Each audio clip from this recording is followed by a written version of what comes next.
Hello, everyone. My name is Melissa Budzinski, and I'm from Gilda's Club Grand Rapids. Hi, And, everyone, and I'm Lehanna Hardy, and I'm also from Gilda's Club Grand Rapids. and we're so happy that you could join us today for this live broadcast discussion on anxiety and how to manage anxiety. We just really are so grateful for all of our technological learnings and platforms that are out there that allow us to continue to stay connected even while we're isolated during this social isolation time. All of us at Gilda's Club are thinking of you and hoping that everyone is staying safe and staying well. And want you to know also that our virtual clubhouse is open, and we'll talk a little later about some of our offerings.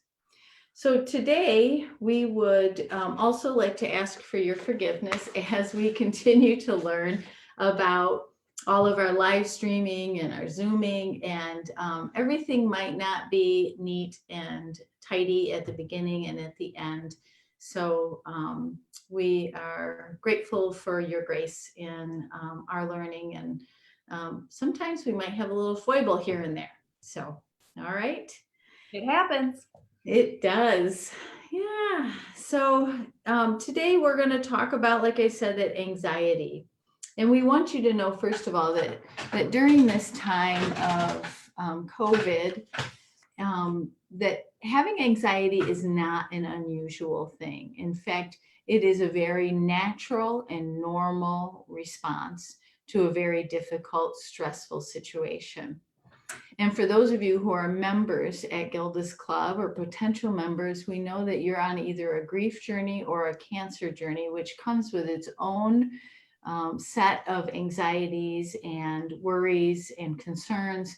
And then now that we're in this COVID, we have this extra layer of anxiety and concerns and grief also, grief about how our life is being and how it's all unfolding, and this place of uncertainty that we sit. Things change every single day, and it's sometimes it's hard to nail down exactly what we're supposed to do or not supposed to do. So this can cause a lot of anxiety in us, and can kind of build on itself to a point of spilling over. So we're going to talk about, how do we recognize we're in an anxious place? What are some ways that that shows up in our lives? And then we're going to talk about some ways to help manage that, some things that we can do that are very practical, that are very easy, that don't cost any money, that we can do right away to help ourselves to really manage that extra stressors that we're having in our lives right now. So we want you to know, so recognizing anxiety, it's kind of different for every person. There are some similar areas that it shows up, but it might be just slightly different in everyone. So just keep that in mind. And we're talking quite a bit about extremes, and that's really kind of how it shows up, is it's something different, something more intense, something less intense. So, and that primarily irritation and excessive fear and worry and under or over functioning are four of the main areas that you might see that show up. And it can take a lot of, physical, emotional, spiritual, intellectual kind of flavor to it. But basically, those four things are what kind of show up for us. So, Lehanna, do you want to take it from here and talk a little bit more about those signs and symptoms in specific ways? Absolutely. So I'd like to spend some time talking a little bit about some of the physical symptoms of anxiety. This is a really great place to start because we can feel what's happening in our body, and sometimes it can be a little bit more challenging to pin the emotion down. But it is really important to be able to recognize the physical symptoms and how they are linked to the emotional symptoms, which, Melissa, I know you're going to spend a little bit more time talking about. because emotions are actually called feelings because the first place we recognize them and they show up is in our body. So it's really important to feel these physical symptoms and be able to identify them. So some things you might notice, you might notice that you're more fatigued than normal. You might notice that you want to sleep a little bit more or a little bit less. So this could also show up in some people as insomnia. Again, people are going to have different responses and be on different ends of the spectrum with some of these physical symptoms. Some other things might be muscle tension. You might notice some feeling a lot more tense in your shoulders or wherever that tension stress shows up for you. You might notice more muscle soreness as well. You might even notice some twitching or some tremors, a little bit of shakiness with this. Our body is going to try to do something and burn off some of these extra hormones that our brains and our bodies are producing during this time. You might notice headaches. You might notice that you can feel your heart pounding in your chest a little bit more, maybe some sweatiness. Maybe you have an upset feeling in your stomach or that sinking feeling in your stomach, a pit in your stomach. Might be some dizziness. You might have some issues with your GI tract, some issues with digestion. That might be frequent urination, that might be diarrhea, that might be constipation, whatever side of the spectrum you fall on. You might even notice some shortness of breath, things linked to how you're breathing, those types of things. And remember, this is your body trying to send you messages, trying to be prepared for that readiness because of all this increased anxiety. So Melissa, would you like to talk a little bit more about those emotional symptoms? Yeah, and it makes me think what you were just saying, Lehanna, that physical expression of our anxiety, it makes me think about, we talk often in our cancer groups that once we hear that diagnosis of cancer, we can't really unhear it. And so sometimes we might have a little pain here or a little something showing up there. And immediately we go to, oh my gosh, is my cancer back? Have I had a reoccurrence? Right. And so in this time of COVID, that we could, I'm going to say for myself, my nose started to run and I started to get a little cough. And I immediately started to think, is this the beginning of COVID? I didn't take into consideration what usually happens to me in the springtime when things start to bloom is I get my springtime allergies. But instead of going immediately to my springtime allergies, I start to think about what are these physical symptoms? Oh, they must be COVID. And so there's this extra evaluative piece that I'm doing constantly. And so I think a lot of us are doing that, and it creates that those physical signs might then start to feel exacerbated because of that. Absolutely. I'm so glad that you said that. And, we're all on a little bit more edge in some of that hypervigilance just showing up. I've heard lots of funny things about how it's a scary time to have allergies right now because it can mask some of these symptoms. And we're now trained to, this must be happening for me. What is going on? And then there's a lot of fear there for so many of us. Yeah, I agree. So that takes us into that emotional piece because often then we might find ourselves being more critical of ourselves. Like, oh, how could I think that this is COVID? I can't believe it. Or how did I miss that? Or I'm just being a hypochondriac. Well, we ask that you give yourself a bit of grace because there is an emotional impact of this, that takes extra energy to sort of go from what is this physical symptom I'm having? Why am I having it? Is this COVID? Oh, that's right. I have springtime allergies. Oh, I know what to do. And so it takes us extra energy, extra emotional energy to take ourselves from that place to a place of, oh, I feel like I can do something about this. I'm okay. So allowing yourself some grace in that and some recognition. Oh, okay, I'm having an emotional response to a small physical symptom. Let me figure this out. Let me give myself some time to figure this out. So that might be happening. You might have this feeling of dread, like something is going to happen, some excessive worry, some obsessive thinking, thinking about people, or thinking, going to the news and watching the news way more than maybe you would have. And I know that we're home more, so we have that ability, but thinking about, oh, I got to check the news, or I got to check what's new on Facebook. I got to check in with my loved ones, my people I'm connected with. More often. And some of that is good, but again, that same thing that Lehanna talked about, when it gets to a place where it's over much more than what you would have done before. It's bordering on that kind of obsessive thinking and thinking and thinking, and having a hard time turning your mind off. The same thing would be, that this idea of germs are everywhere, and then becoming overwhelmed, like, how do I even manage a germ I can't see? So there's this place of just feeling overwhelmed, and it might just take you into some depression, or some inertia, where you're just really having a hard time maybe getting out of bed, doing the dishes, taking a shower, those kinds of things. You might be just really anticipating the worst, having this overwhelming dread if someone has to go to the doctor or to the store for you. Or there's this whole other piece, as if you're in treatment right now and having to go into the hospital, and how do I do this?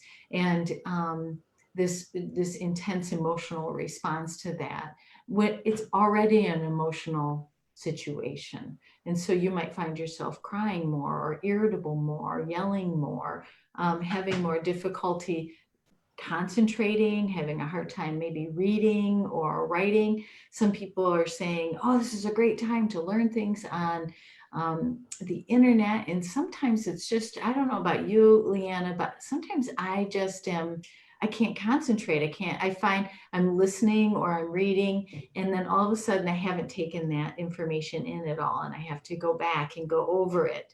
And so my emotional self needs to take more breaks, or I just can't sit for the length of time and concentrate on one thing that I used to be able to do. Can you think of anything else, Lehanna? Just feeling lots of, I think you talked about trouble concentrating, feeling emotionally overwhelmed. You might even feel tearful, and you might feel like other emotions that don't always feel like that are anxiety. They might feel more intense than how they normally feel, such as we talked a little bit about grief in the beginning. You might feel some things getting triggered that maybe you haven't had to approach or deal with in a while, and they just come to the surface. Things get highlighted. Yes, absolutely. One of the other things that happens to us that's kind of an emotional and physical thing that goes together is that we might have a traumatic response. Our nervous system might get activated in a way that our bodies are saying to us, oh my goodness, you're in danger. You need to do something right now. And when that happens, there's lots of these examples online, but we're going to just pretend this is our brain, and this is our frontal cortex, which is right up here. It's our executive functioning, helps us to figure everything out during the day. Oh, I need to eat. Oh, I got to do the laundry. Oh, I have to, go to work, all that good stuff. Keeps us organized. It's logical. And then we have a midbrain that is our emotional center, and it sends out signals when we're in love and feeling overwhelmed and wonderful about that, those great feelings, but also when we're in danger. And so it sends out the signal to what we call the reptilian brain, and it's near the brain stem. And what happens when we have a moment of, we think we're in danger, our brain says, uh-oh, our amygdala says, hey, you're in danger, send out the signals. You actually flip your lid, is what they call it, and all the blood stops going to that frontal cortex, and it goes directly to our reptilian brain. And then all these chemicals are flooded into our system. So we have adrenaline going, we have cortisol going, our heart rate goes up, our respiratory goes up, our pulse rate, well, I said that heart rate goes up, our blood pressure goes up, our body gets ready to respond to or react really to this danger. And when we listen to the news or when we think about going outside, or if we've had a trauma in our past, that this can get reactivated and reactivated. So our nervous system is getting activated and activated and activated. Um, so it then goes from an emotional place to a physical place. And we have to do an intervention with ourselves and allow ourselves to physically come back to our emotional self and allow our frontal cortex to come back online. So then we can make some more logical and helpful responses to that. So if you're feeling like that, it's called a panic attack sometimes, or a vagal nerve response. So it then moves into that physical area, and we really have to then make a physical intervention for ourselves. And we'll talk about some specific ways to do that. So yeah, Lehanna, and can you think of anything else? Well, what I'm thinking of is we've talked a lot about how this is showing up in us and what it might look like for adults, but we know it often appears so differently in kids. So I'd love to spend a little bit of time talking about how this increased anxiety and stress shows up in our kids. Oh, what a great question. Thank you for asking that. Yeah, and it does look similar in children in a lot of ways, and it depends on the age of your child, of course. Developmentally, you always want to look at your child's developmental age in retrospect to their behavior, but it typically comes out behaviorally, arguing more, maybe regressive behavior, wanting to be held, wanting to be helped, doing simple tasks that they knew how to do before. I don't know how to cut up my food, or can you help me get my pajamas on, or can I have a bottle, will you rock me, those kinds of things. Regressive behavior, acting out, argument, maybe more isolation. Teenagers, they might isolate even more. Maybe they would sleep more or not sleep enough, not be sleeping at all. Or you could see obsessive behavior happening with them, washing their hands. Maybe, I mean, you say that obsessively. What is obsessively right now in washing your hands? I'm not really sure. So that was a bad example. But yeah, so your child. And if their behavior starts to shift and it's something different than what you've seen before, you're probably correct in that their anxiety is higher and that they would need some help in managing that. So, yeah, great question, Lehanna. Thank you. So tell us, what kinds of ways do you think we can help manage this for ourselves, Lehanna? We can do to help support ourselves both physically, mentally, and emotionally. So one big one is learn to just live one day at a time. Oftentimes we want to get swept ahead to steps farther down the road, or in May and Memorial Day when we can return to our normal life. And when we're trying to survive in the moment and soothe ourselves in the moment, it's really not effective to think so far ahead. So bring yourself back to today and what is in your control today. That can be done by doing one thing at a time around your home, interacting with people in your home, and just think, you know what? I can't worry about May yet. I can only think about the step that we're on today.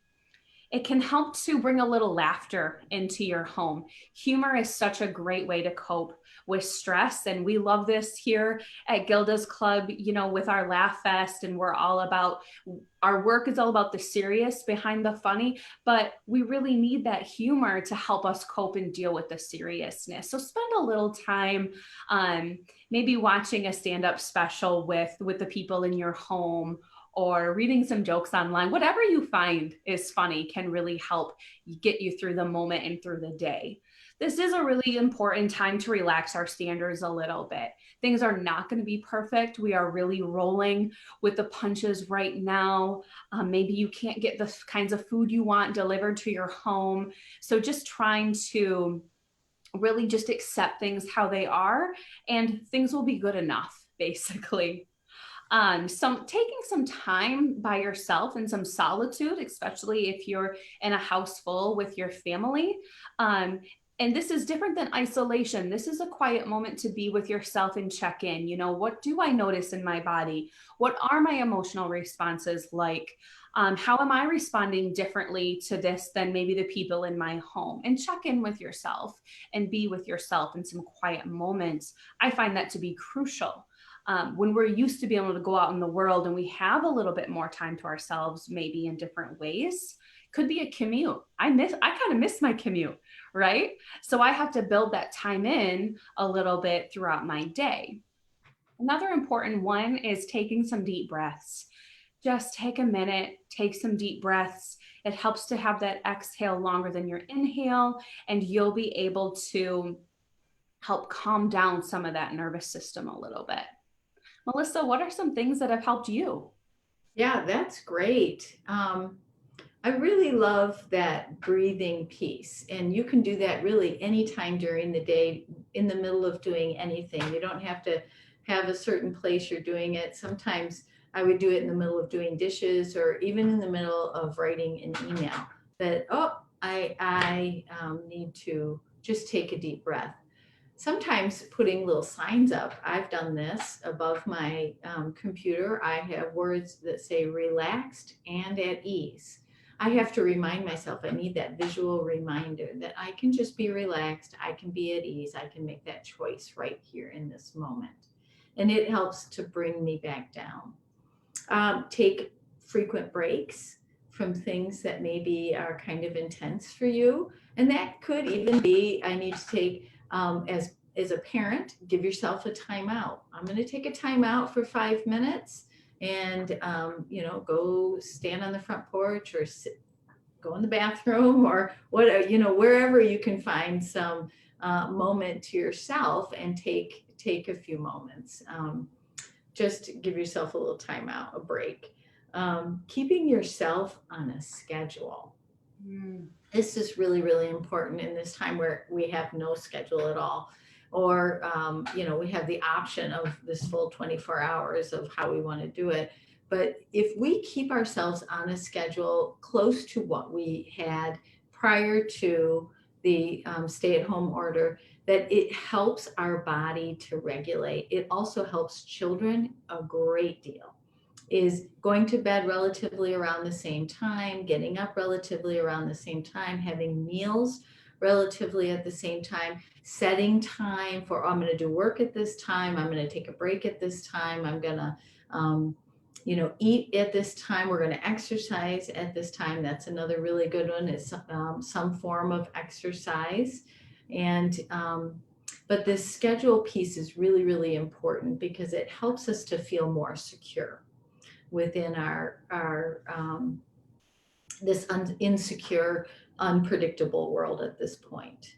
Our anxiety is all about, the self-talk anxiety is all about everything's in chaos, nothing's going to happen correctly. And if you have a set schedule, and I'm not saying a rigid schedule, I'm saying a fairly fluid but set schedule, then your body can relax into that.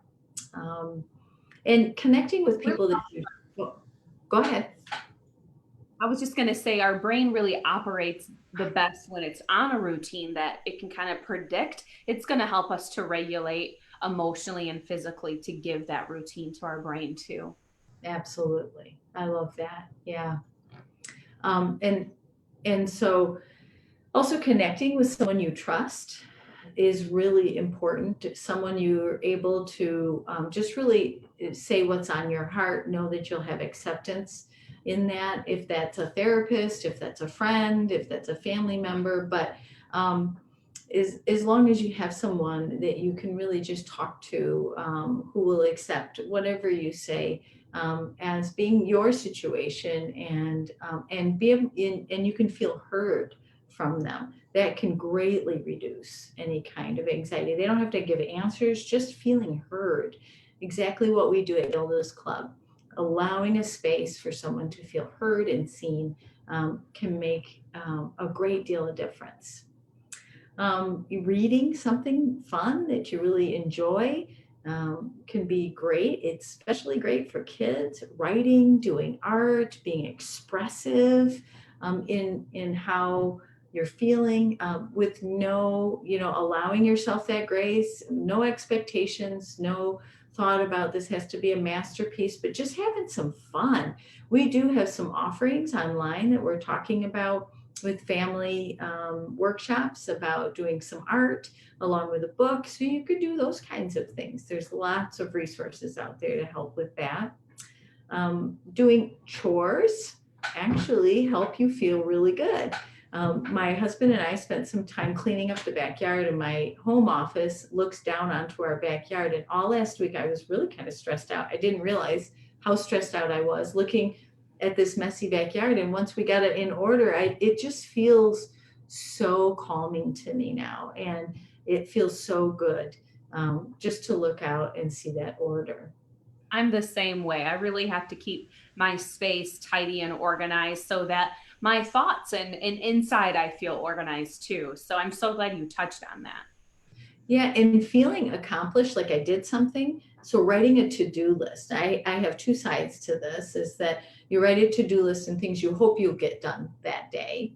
And I always think of just at least doing one of those to-do lists, because often then we have, a to-do list that's 100 things long, and the accomplishment of doing one. And then the other thing is adding to that list at the end of the day things that you did do that you weren't planning to do, so that you can see that you did do something today. You felt productive, you felt effective, and that can greatly reduce your sense of competency and lower that anxiety for sure. Sending cards to people that you love, just silly little cards, or writing notes and sending them. This is a great thing for kids to do. They can send them to their friends at school that they're not seeing, or family members, or yeah, they can send them to us if they want to. We love to get mail. So just having just kind of fun with that and letting people know that you're thinking about them. Adding in just a little bit, pardon? It sure feels good to get something in the mail and you know you're making that person feel special when you're sending it. I Yes. actually just got a letter in the mail today from my niece Mila, and it definitely cheered me up. So Oh, that's so great. Can you think of anything else that we could do? absolutely, tying into that, making someone else feel special, doing something for someone else in your home or outside your home. If you can safely, drop off a care package to someone, maybe that they have a harder time getting out. If that's something you can do, or taking time to do that in your own home, maybe fixing a special breakfast or helping someone out, because we all respond to stress so different. Maybe you're sheltering in place with somebody who they have a little bit harder time getting going and getting productive, maybe supporting them in that way, and they can support you in another way as well. Uh, That reminds me, Leanna, of that random acts of kindness that was kind of a movement some time ago. yeah, And start you that could, right back up. yeah, you could do it right in your own home. I love that. Absolutely. A little thought like that really goes a long, long way. So Yeah. I think too, honoring your body's process. We talked so much about the physical and emotional symptoms of anxiety, and they do take a toll on the body. We feel that pressure in our chest. We feel more fatigued. We feel emotionally drained. We have to support and nurture ourselves. Take a minute, go inward, check in with yourself, and ask yourself, what do I need right now? I think of it as normal everyday stress that we're used to is like a sprained ankle level of stress that requires a different type of treatment than the stress we're all in right now. I think of right now, we're all in this broken leg level of stress. So we really have to up that self-care in some of these coping mechanisms and support ourselves in this way and honor ourselves. Because as we said, this is such a natural process and natural response that our body goes through when we're in pretty extreme times right now. So just really honoring our body's process. I love that metaphor. That is so great. It's such a good visual to remind ourselves that that this isn't nothing. This Yeah. is something that we're going through. This is a big something. And emotional health is so, so important. Oftentimes I think physical health gets the most attention, but our emotional and mental health is just as important. We need that holistic approach. We're a whole person. Oh, that's great. And we would also love to hear what you have done to help manage your anxiety, manage your time at home. And if you want to, you can just send us a quick note on our Facebook page and let us know the creative ways that you are addressing that for yourself. And yeah, we'd love to hear that.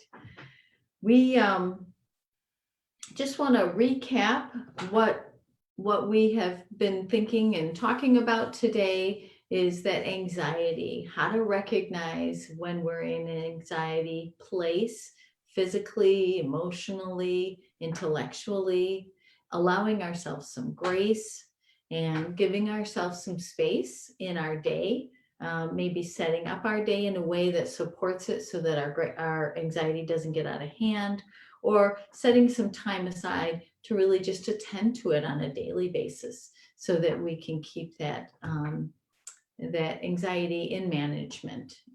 There's no way to really avoid anxiety at this point in our lives, and so managing it is part of that process to stay emotionally healthy, physically healthy. I think that we didn't talk about, and I'll just highlight really quickly, is that when we do manage our anxiety, it increases our immune system. It increases our outlook on life. So dopamine starts to flow, serotonin starts to flow with us. Our blood pressure goes down, our heart rate goes down. We are healthier physically, human beings, when we manage our anxiety. And when we really help it not to get over and above. And we don't want to wait until we're in a panic mode to manage our anxiety. We want to do that prior to that emergency, that acute situation. We want to manage it on a daily basis by those deep breaths or in any of those ways that we talked about. So, so we encourage you today to make a dedication that you're going to do one thing to help manage your anxiety today. Write in a journal, call a friend, write a note to somebody else, whatever, go for a walk. I know it snowed, wasn't the happiest thing this morning, but do something, move yourself, make that dedication to yourself because you are important. You are very important. So, yeah, I think that's it. I think we might practice maybe taking a couple of deep breaths. Anything that you can think of, Lehanna? Outside of our practice, one thing I just want to add is please remember to just be so kind and gentle on yourself. Put a little ounce of love into things you do, not just to those around you, but yourself as well. Like we said, these are extraordinary times, and it's easy to maybe not talk to ourselves so kindly. So give yourself some love and grace as well through this. Yeah. We're all in this together. We're all learning how to cope and manage this together. Yeah. Yeah, I was thinking about that as we both were a little anxious to come on and do this Facebook page. And so we talked to each other about it. We practiced, we wrote things down, and we gave ourselves the grace to make mistakes and to be who we are. And it really helped. And so we're really glad that we took that time to manage some of our signs of anxiety. Yeah, great. So we'll do just a 2-minute little practice here. of breathing, and then we'll wrap things up. And again, you can always ask us questions through this Facebook post, and this will be recorded, and you'll be able to access it over and over if you're like, oh, I can't remember what you said. We also are hoping to be able to post some of our handouts that we have at Gilda's Club for anxiety and how to manage your anxiety. And just a little caveat that next week that we'll be talking a little bit about children's anxiety and reading a book, and how to help open a discussion with your children about what's happening with them internally. Okay. All right. So I'm just going to scoot back a little bit here. And if you want to just put your feet on the ground, sit yourself in a place where you feel really supported, allow yourself just to be sitting fully in that chair. Allow that chair to support you in however it is. Feet on the ground, fully feel them there, connecting with the inside of your shoe or your sock and the floor. One hand on your belly, and just take a breath in through your nose. And as you do that, you're going to blow your belly up like a balloon. So we're just going to breathe in through the nose and out through the mouth. And let's do that again. Just in through the nose and out through the mouth. Great. This time we're going to breathe in, and then we're just going to hold it for a second at the top of the breath. And then when we breathe out, we're just going to hold it a second at the bottom of the breath. So just breathing in and hold it, and then breathing out.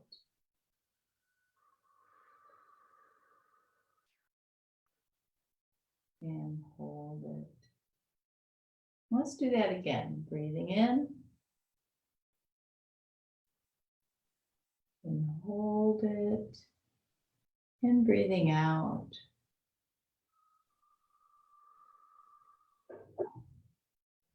And hold it. And this time we're going to breathe. I'm going to let you breathe on your own, but what I want you to do is to breathe in and then just hold it at the top of your breath, and then breathe out longer than you breathed in. So we'll breathe in for 4, hold it, and then we'll breathe out for 5 and hold it. Okay, so I guess we'll do one together first. So breathing in, 2, 3, 4, and hold it. And then breathing out through your mouth, 2, 3, 4, 5. Breathing in again, 1, 2, 3, 4, and hold it. And breathing out, 2, 3, 4, and hold it. And now just pay attention to your breathing. Close your eyes for a minute if you'd like. We're just going to do a few seconds here, and just allow your breath to go back to its normal rhythm, and just pay attention to it.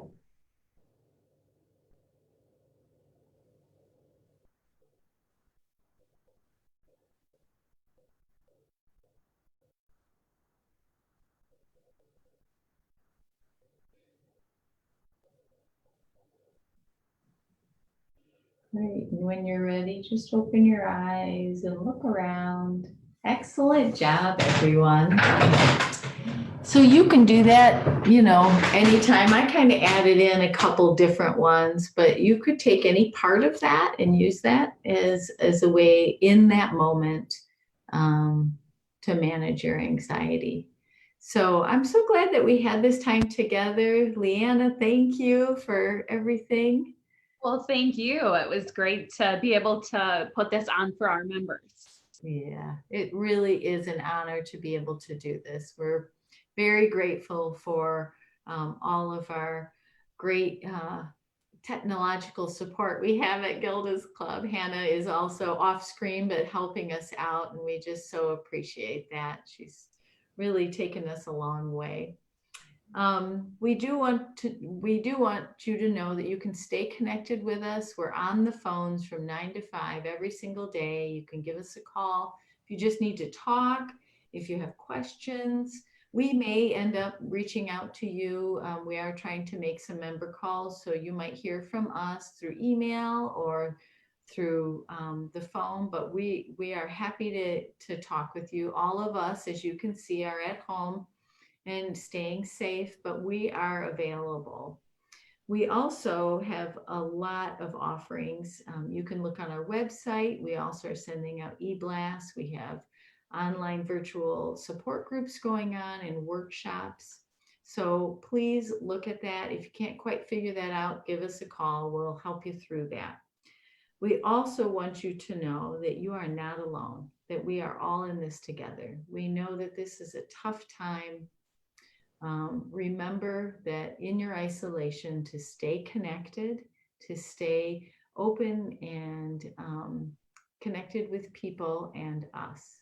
So with that, I think we're going to end. So thank you so much. Thanks, Nice to see everybody. you all. Yeah, take care. Be well.